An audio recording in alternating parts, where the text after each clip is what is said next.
Leitura de hoje, Evangelho de Lucas, capítulos 18, 19, 20 e 21. Capítulo 18. A parábola da viúva persistente. Então Jesus propôs uma parábola aos seus discípulos, com a intenção de adverti-los quanto ao dever de orar continuamente e jamais desanimar. Ele lhes contou: em certa cidade havia um juiz que não temia Deus, tampouco era sensível às necessidades das pessoas. E havia naquela mesma cidade uma viúva que frequentemente se dirigia a ele, rogando-lhe: faz-me justiça na causa que pleiteio contra meu adversário. Ele por algum tempo não a quis atender. Todavia, mais tarde, considerou consigo mesmo: é bem verdade que eu não temo a Deus, nem respeito a pessoa alguma. Contudo, como esta viúva me importuna, farei justiça a ela, para não acontecer que, por fim, venha me aborrecer ainda mais. Então concluiu o Senhor: atentai à resposta do juiz da injustiça. Porventura, Deus não fará plena justiça aos seus escolhidos, que a Ele clamam de dia e de noite, ainda que lhes pareça demorado em atendê-los? Eu vos asseguro, Ele vos fará sua justiça e depressa. No entanto, quando o Filho do Homem vier, encontrará fé em alguma parte da terra? Para algumas pessoas que confiavam em sua própria justiça e menosprezavam os outros, Jesus contou ainda esta parábola. 2 homens subiram ao templo para orar. Um era fariseu e o outro publicano. O fariseu, em pé, orava em seu íntimo: Deus, eu te agradeço, porque não sou como os outros homens, roubadores, corruptos, adúlteros, nem mesmo como este cobrador de impostos.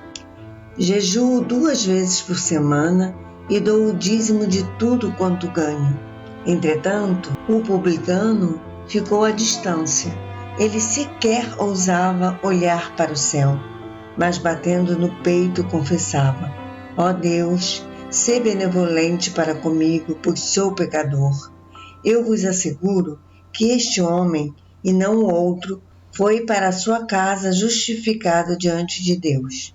Porquanto todo aquele que se vangloriar será desprezado, mas o que se humilhar será exaltado.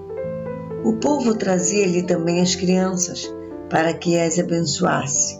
Mas assim que os discípulos notaram isso, repreenderam aqueles que as haviam trazido. Jesus, porém, chamando as crianças para junto de si, ordenou: deixai vir a mim os pequeninos, e não os impeçais, pois o reino de Deus pertence aos que são semelhantes a eles. Eu vos asseguro com toda certeza, quem não receber o reino de Deus como uma criança, de maneira alguma entrará nele. Certo líder judeu indagou-lhe: bom mestre, que farei para herdar a vida eterna? Questionou-lhe Jesus: por que me chamas bom? Ninguém é bom, senão um que é Deus. Tu sabes os mandamentos: não adulterarás, não matarás, não furtarás, não dirás falso testemunho, honra a teu pai e a tua mãe. Replicou-lhe o jovem: a tudo isso tenho obedecido desde a minha adolescência. Ao ouvir isto, exortou-lhe Jesus: contudo, algo ainda te falta. Vende tudo o que tens, reparte o dinheiro entre os pobres e ganharás um tesouro nos céus. Depois vem e segue. Ao ouvir estas orientações, o jovem entristeceu-se muito, pois era riquíssimo. Jesus, observando o semblante abatido daquele homem, exclamou: quão dificilmente entrarão no reino de Deus os que possuem muitas riquezas. Certamente é mais fácil passar um camelo pelo fundo de uma agulha do que entrar um rico no reino de Deus. E os que ouviram essas palavras questionaram: se é dessa maneira, quem poderá se salvar? Jesus lhes asseverou: tudo que é impossível aos seres humanos é possível para Deus. Ao que Pedro se manifestou: eis que nós deixamos nossa família e bens para te seguirmos. Então Jesus lhes afirmou: com toda certeza eu vos asseguro, ninguém há que tenha deixado casa, esposa, irmãos, pai ou filhos por causa do reino de Deus, que não receba no tempo presente muitas vezes mais e na era futura a vida eterna. E Jesus, chamando à parte os 12, lhes revelou: eis que estamos subindo para Jerusalém, e tudo o que está escrito pelos profetas sobre o Filho do Homem se cumprirá. Ele será entregue aos gentios, que zombarão dele, o insultarão, cuspirão nele, e depois de muito açoitá-lo, o matarão. Contudo, no terceiro dia, ele ressuscitará. Os discípulos não compreenderam nada do que fora dito. O significado dessas palavras ainda lhes estava oculto e, portanto, não podiam entender do que ele estava falando. Aconteceu que, ao aproximar-se Jesus de Jericó, estava um homem cego sentado à beira do caminho, suplicando por esmolas. Assim que ouviu a multidão passando, ele perguntou do que se tratava aquilo, e informaram-lhe: é Jesus de Nazaré que vem passando. Então o cego se pôs a exclamar: Jesus, filho de Davi, tem misericórdia de mim. Os que caminhavam à frente o repreenderam para que se calasse. Entretanto, o homem gritava cada vez mais alto: Filho de Davi, tem misericórdia de mim. Foi então que Jesus parou e ordenou que aquele homem fosse trazido à sua presença. E tendo ele chegado bem próximo, Jesus perguntou-lhe: que queres que eu te faça? Ao que lhe respondeu o homem: Senhor, eu quero voltar a enxergar. Então Jesus lhe determinou: recupera a visão, a tua fé te curou. Naquele mesmo instante, o homem recuperou a capacidade de ver e passou a seguir a Jesus, glorificando a Deus. Quando toda a multidão observou o que aconteceu, da mesma forma rendia louvores ao Senhor. Lucas capítulo 19. A salvação de Zaqueu, o publicano. Chegando a Jericó, atravessava Jesus a cidade. Eis que um homem rico, chamado Zaqueu, chefe dos publicanos, buscava ver quem era Jesus. Todavia, sendo ele de pequena estatura, não o conseguia, devido à afluência do povo. Por esse motivo, correu adiante da multidão e subiu em uma figueira brava para observá-lo, pois Jesus ia passar por ali. Quando Jesus chegou àquele local, olhou para cima e o chamou: Zaqueu, desce depressa, pois preciso ficar hoje em tua casa. No mesmo momento, desceu Zaqueu apressado e o recebeu com enorme alegria. Todos, em meio à multidão que presenciaram o que se passou, começaram a murmurar: ele entrou na casa daquele pecador e vai hospedar-se lá. Então Zaqueu tomou a palavra e comunicou a Jesus: eis a metade dos meus bens, Senhor, que estou doando aos pobres. E se de alguém extorquir alguma coisa, devolverei 4 vezes mais. Diante disso, Jesus declarou: hoje houve salvação nesta casa, pois este homem também é filho de Abraão, porquanto o Filho do Homem veio buscar e salvar o que estava perdido. Estando eles a ouvi-lo, Jesus passou a expor-lhes uma parábola, visto estar próximo de Jerusalém, e o povo imaginar que o reino de Deus ia se estabelecer ali a qualquer momento. E assim contou-lhes Jesus: certo homem de nobre nascimento partiu para uma terra longínqua, com o objetivo de ser coroado rei de um determinado reino e regressar.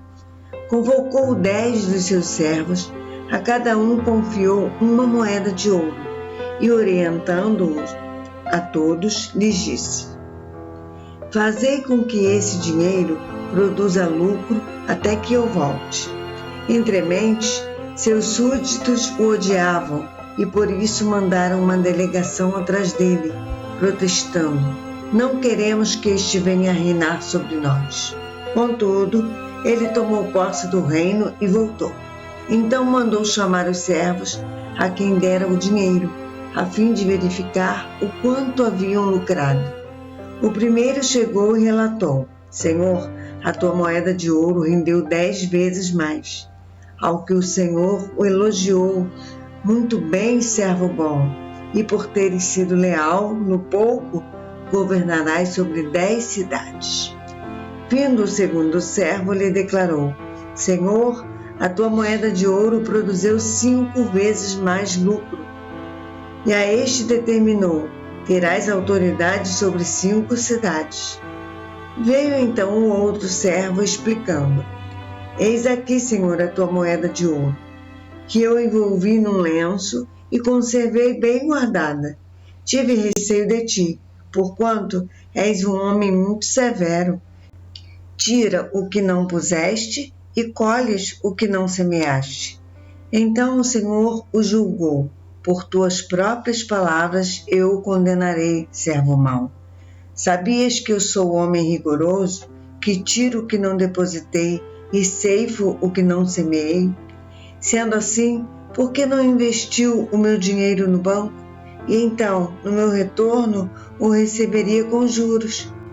Em seguida, dirigindo-se aos que estavam presentes, ordenou: tira-lhe a moeda de ouro e entregai ao que tem 10.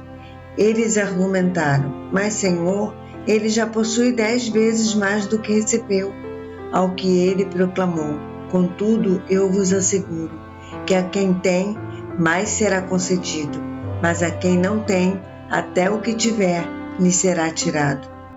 E quanto àqueles que se levantaram contra mim, como inimigos, rejeitando o meu reinado sobre eles, trazei-os imediatamente aqui e executai-os diante de mim. Após haver proferido essas palavras, Jesus seguiu adiante, subindo para Jerusalém.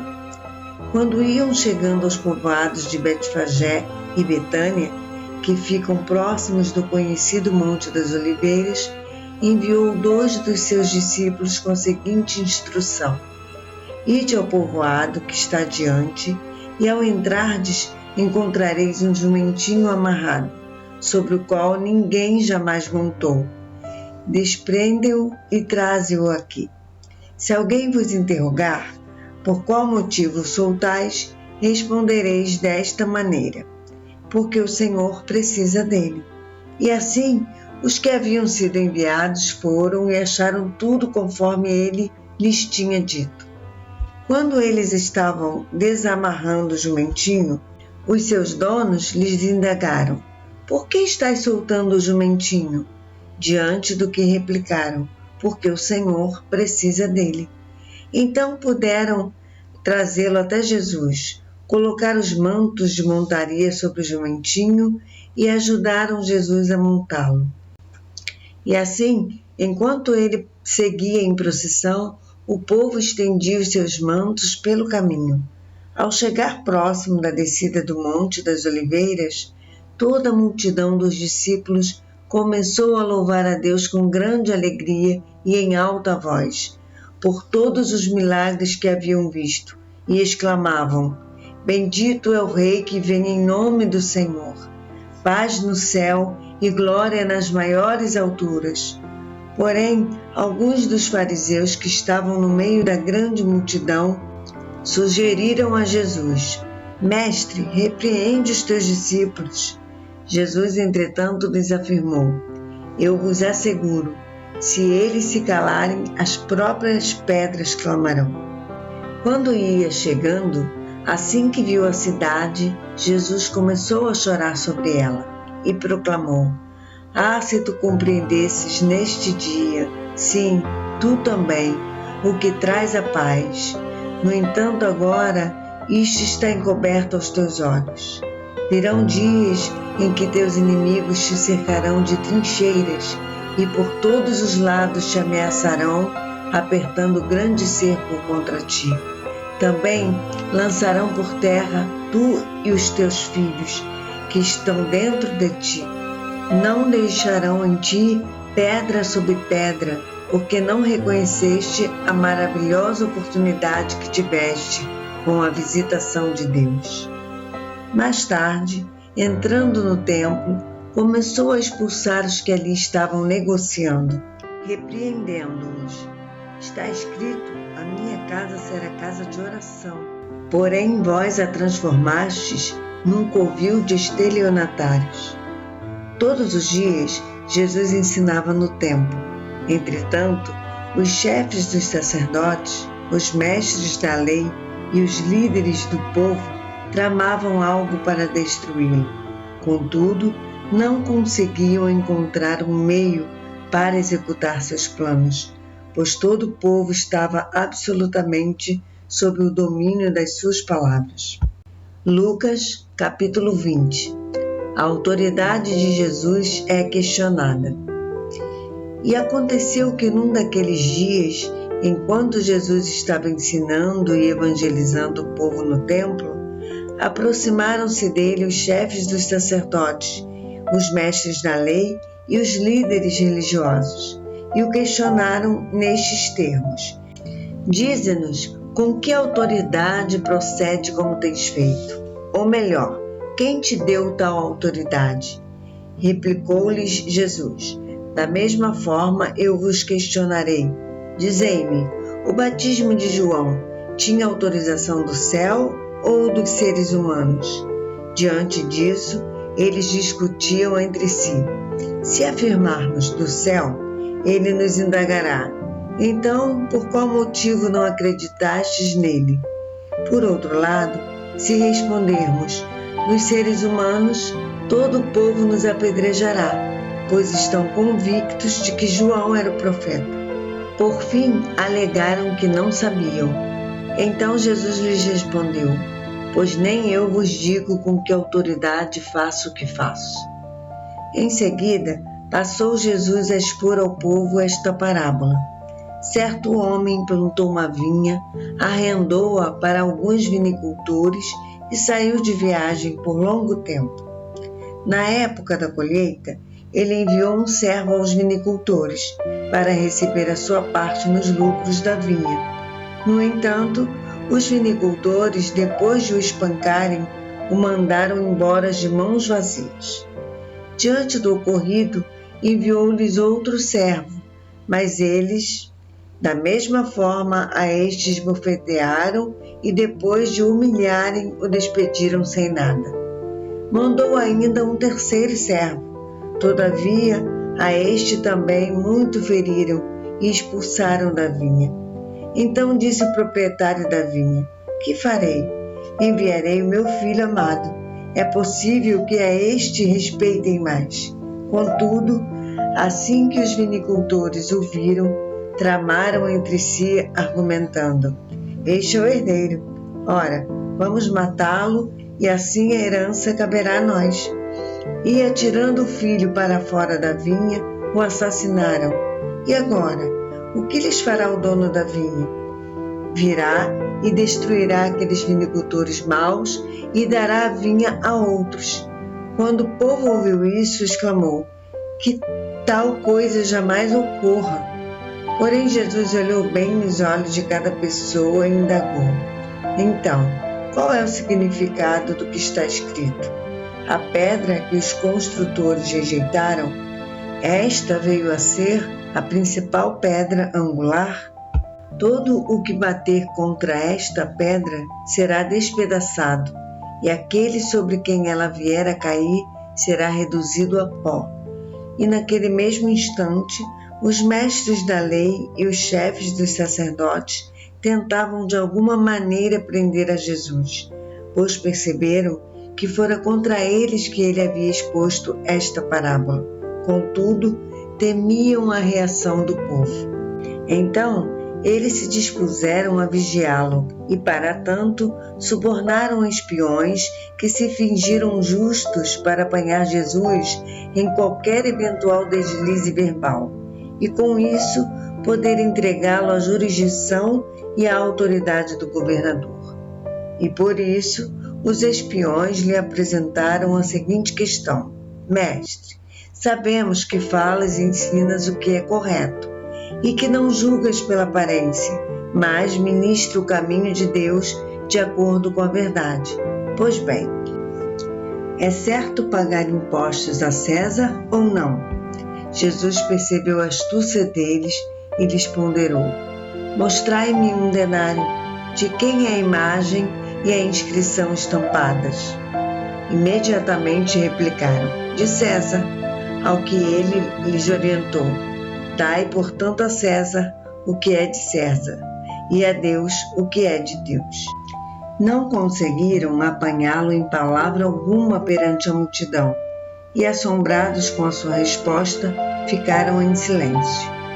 Alguns dos saduceus, que pregam que não há ressurreição, chegaram para Jesus com a seguinte questão: Mestre, Moisés nos legou por escrito que se morrer o irmão de alguém, sendo aquele casado e não deixando filhos, seu irmão deve se casar com a viúva e gerar descendência ao falecido. Pois bem, havia 7 irmãos. O primeiro casou-se e morreu sem deixar filhos. O segundo e o terceiro, e mais tarde os demais da mesma forma, casaram-se com ela. E morreram os 7 sucessivamente, sem deixar nenhum filho. Finalmente, faleceu também a mulher. Na ressurreição, de quem ela será esposa, visto que os 7 foram casados com ela? Então Jesus lhes esclareceu: os filhos deste século casam-se e são dados em casamento. Todavia, os que forem julgados dignos de tomar parte no mundo vindouro e na ressurreição dos mortos, não mais se casarão nem serão prometidos para matrimônio. E também não podem mais morrer, pois são como os anjos, são filhos de Deus, sendo igualmente filhos da ressurreição. Quanto aos mortos ressuscitarem, Moisés já o mostrou no relato da sarça, no momento em que ele se refere ao Senhor como Deus de Abraão, Deus de Isaque e Deus de Jacó. Portanto, Deus não é Deus de mortos, mas sim de vivos, pois para ele todos vivem. Então alguns dos mestres da lei se manifestaram exclamando: Mestre, falaste muito bem. E a partir daquele momento ninguém mais ousava lhe interrogar. Então Jesus lhes indagou: Como podem afirmar que o Cristo é filho de Davi, sendo que o próprio Davi declara no livro dos Salmos: O Senhor disse ao meu Senhor: Senta-te à minha direita, até que eu ponha os teus inimigos como estrado para os teus pés. Desta forma, portanto, Davi lhe chama Senhor. Então, como pode ser ele seu filho? E estando todo o povo a ouvi-lo, Jesus advertiu os seus discípulos: Tende cuidado com os mestres da lei, pois eles fazem questão de andar com roupas especiais e muito apreciam serem saudados nas praças, ocupar as cadeiras mais importantes nas sinagogas e os lugares de honra nos banquetes. Contudo, eles devoram as casas das viúvas e, para não dar na vista, fazem longas orações. Sem dúvida, estes homens sofrerão condenação mais severa. Lucas, capítulo 21. A oferta da viúva pobre. E erguendo os olhos, Jesus observou os ricos colocando suas contribuições nas caixas para a coleta de ofertas. Percebeu também que uma viúva pobre ofertou 2 pequenas moedas judaicas e exclamou: Com toda certeza vos asseguro que esta viúva pobre contribuiu mais do que todos eles juntos, porquanto todos os ofertantes deram daquilo que lhes sobrava, Esta, porém, da sua extrema pobreza, deu tudo o que tinha, todo o seu sustento.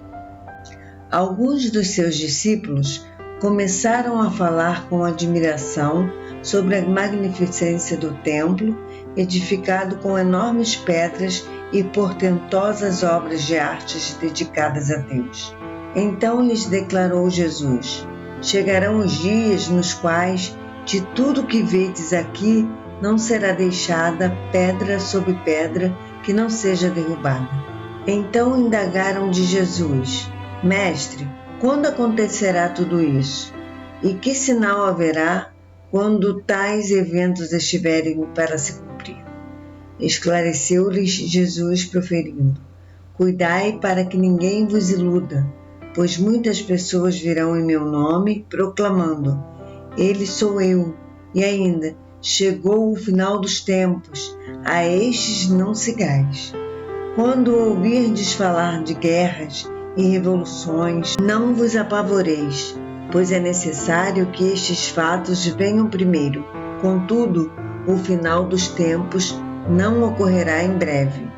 E acrescentou Jesus: porquanto nação se levantará contra nação e reino contra reino, e haverá em muitos lugares enormes terremotos, epidemias horríveis e devastadora falta de alimentos.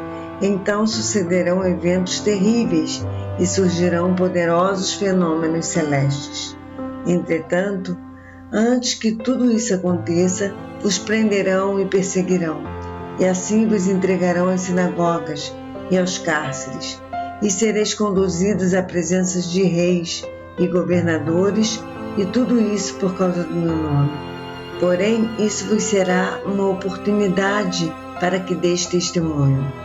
Assentai, portanto, desde agora em vosso coração, que não deveis vos preocupar com o que haveis de declarar em vossa defesa, porque eu colocarei as devidas palavras em vossa boca, e vos concederei sabedoria a que não conseguirão resistir ou contradizer todos os que vierem a se opor a vós.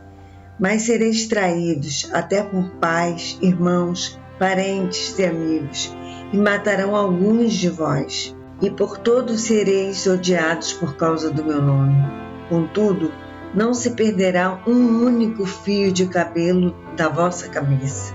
É na vossa perseverança que confirmais a salvação da vossa alma.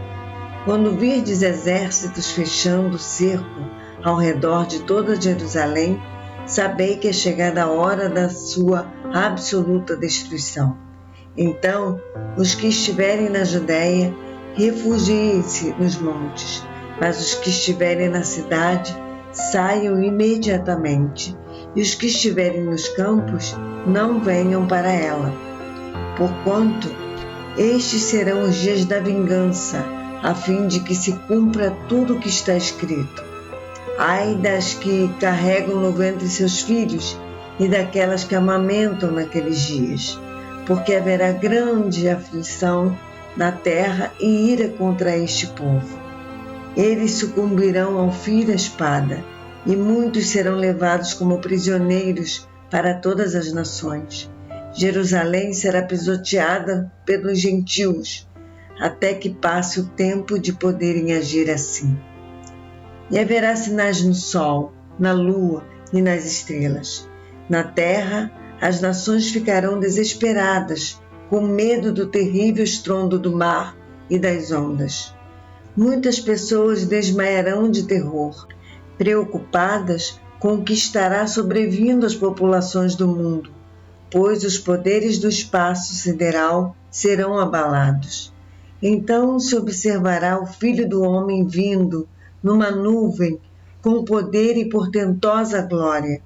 Sendo assim, quando esses fatos começarem a surgir, exultai e levantai as vossas cabeças, pois está muito perto a vossa redenção. Em seguida, Jesus lhes propôs uma parábola. Observai a figueira, bem como todas as demais árvores. Assim que começam a brotar, percebendo, reconheceis, por vós mesmos, que o verão está chegando.